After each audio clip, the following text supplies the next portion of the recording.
Hey there, we got a recorded lesson for you guys. This one, in this case, will be for May the 24th, 2022. Yeah, forgot the year for a second. Anyway, this is May the 24th, 2022. The topic, as it says here, is the nature of emotions.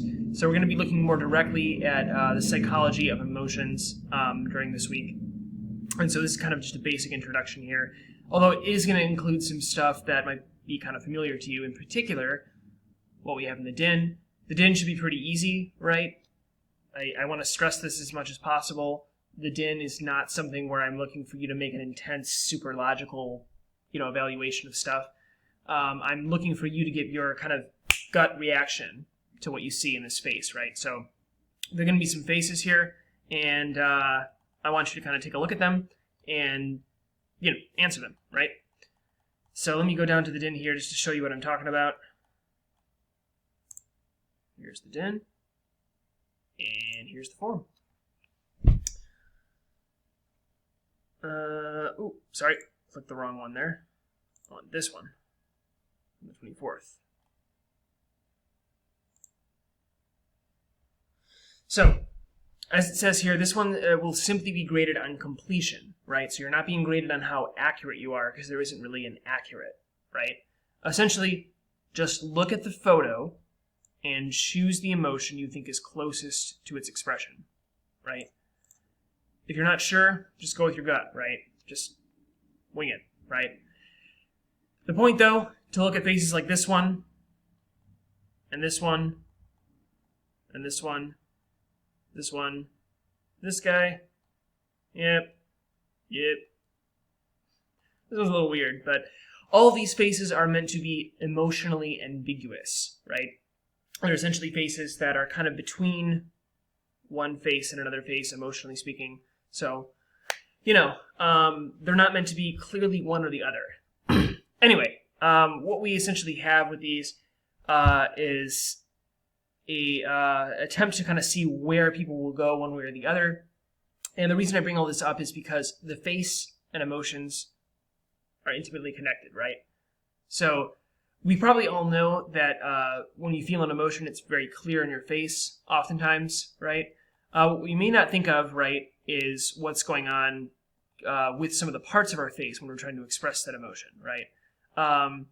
So, for instance, this one is kind of a composite of, I think, sadness and happiness, right, or sadness and joy. And so it looks kind of weird because it's literally halfway between the two. When you think of happiness, for example, we think of, so that's happiness, and then sadness would be like, so yeah, very clearly, negative emotion. And we can think about the different parts of our body that move during this, or the parts of our face, our lips, our nose, right? So for instance, like a disgust reaction is going to be more like, we're kind of retracting our nostrils to kind of get away from something that might be putrid or smelly. Our eyes, maybe opening up. Let's try to get this on the camera here, but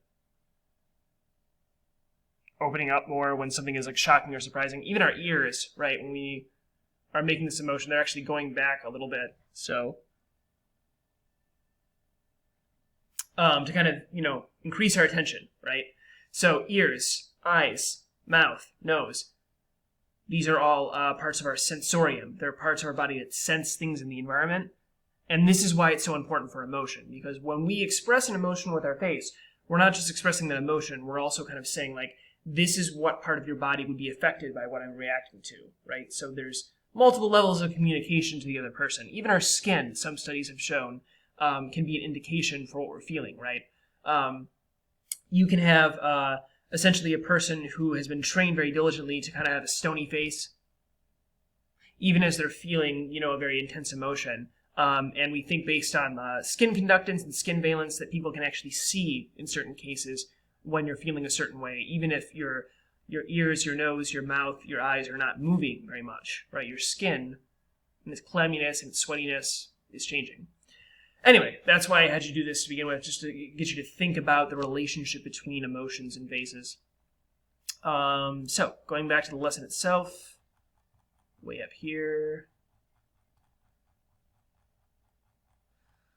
So we have, after that, an Edpuzzle, right? I know I've gotten some mixed reviews on the Edpuzzles, but I happen to think that the gentleman we have here, Hank Green from the Crash Course Psychology course, is very good at explaining some of the topics we have.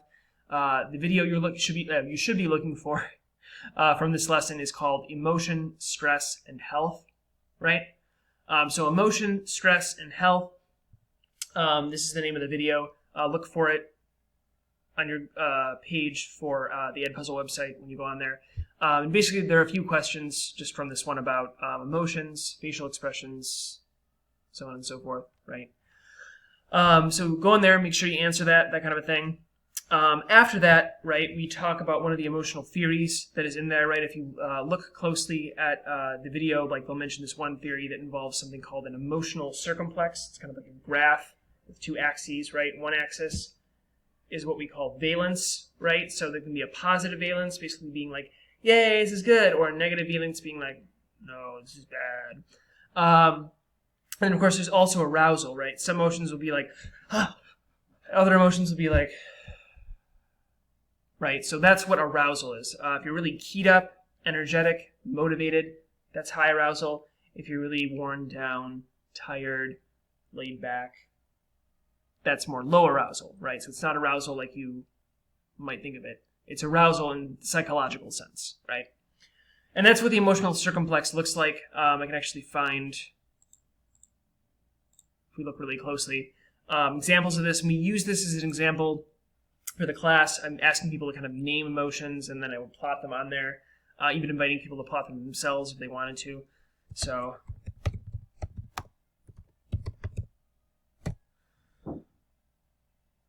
the emotional circumplex here, there's an example here, probably pretty good here.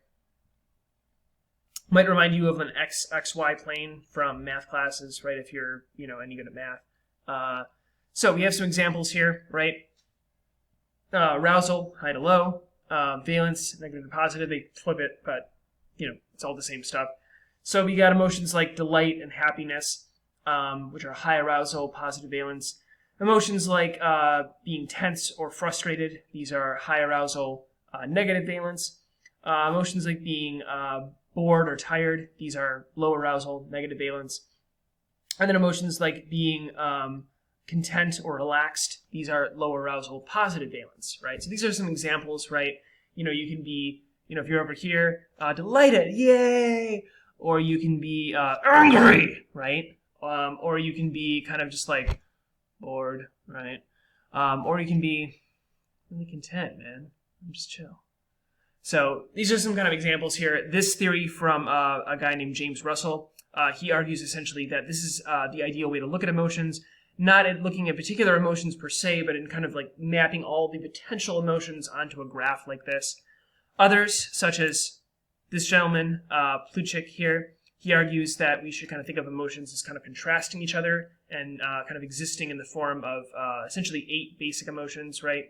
So he kind of has them here: anger, anticipation, joy, trust, fear, surprise, sadness, and disgust. And these kind of all contrast with each other in certain ways. But then they can also mix and match kind of like colors, that kind of a thing. So this is interesting and it's visually appealing, but, you might disagree with this, right? Because according to this theory, he's saying like, oh, well, it's impossible to feel anger and fear at the same time. That's a legitimate criticism, right? There are other theories as well, which we kind of went over. So if we look at, for example, Paul Ekman's view of emotions, he's a big theorist, actually technically an anthropologist, but a big theorist of emotions, kind of looked at different cultures' views of emotions, right? He argued initially that there were 6 emotions, but ultimately there were 7, right? So 6 of them are anger, disgust, fear, joy, sadness, and surprise. I believe in addition to this, he also argued that pride was an emotion, right? So he's kind of evolved essentially beyond this initial theory. But he's argued that these are kind of basic emotions, right? Although even given this notion of kind of basic or elemental emotions, because a theory like this is a theory of elemental emotions, suggesting that, say, these emotions are kind of like the elemental emotions that build to all the other emotions we have, right? Maybe you can kind of, I don't know, combine sadness and fear to, develop like foreboding, right? Or maybe you can combine like, I don't know, disgust and surprise to get revulsion, right? Anyway, so that's kind of the theory that Ekman has. One of his students that he had was this guy by the name of Carroll Izard. So Carroll Izard also had kind of an elemental approach to emotions, but posited 10 instead of 7, right? So the emotions that Izard posited, right, you can kind of see him here. Anger, contempt, disgust, fear, guilt, interest, joy, sadness, shame, surprise. You can also see Plutchik's over here, if you're curious, right? Again, this one has essentially the 6 instead of the 7, but the idea here is essentially these are elemental theories of emotion, right? They argue that whether you're Ekman with these, Izard with these, Plutchik with these, that these emotions are the elements that make up all kind of feeling, right? You can combine these elements to form whatever you have, right? But, there's some debate about this. Can we really reduce emotion down to, 6, 7, 8, 9, 10 elemental emotions? Or, is it more complex like that? Is it more kind of like what Russell argued with this circumplex, where we can just maybe variously describe things as like high or low arousal, positive, negative valence? That's still a debate that continues. It probably will never end, to be honest. One of the main differences, though, before I finish this up, between Ekman and Izard, is this difference between where the emotions ultimately originate, right? So Izard argued that these 10 are essentially innate to some degree, right? We're born with these. Maybe they develop a little bit over time, but they're essentially innate, right? Whereas Ekman was a little bit more skeptical of that. He argued that, like, well, yeah, we have some kind of biological precursor to all these. We might not have all these, from the get-go. We might develop them in a more significant way as we kind of get older and more developed, that kind of a thing. So that's another difference as well, right? Anyway, those are those theories. So continue here. I basically had a lecture on these different emotions, which is what I just went over. So that's essentially it for what we have in the lesson for today. Ooh, excuse me. There is actually a ticket out the door, which I do not mention here. I just asked you to kind of compare and contrast these theories. So please look for that ticket out the door. Ticket out the door for 5/24, May 24th. Again, any questions, please ask me. Otherwise, have a good one.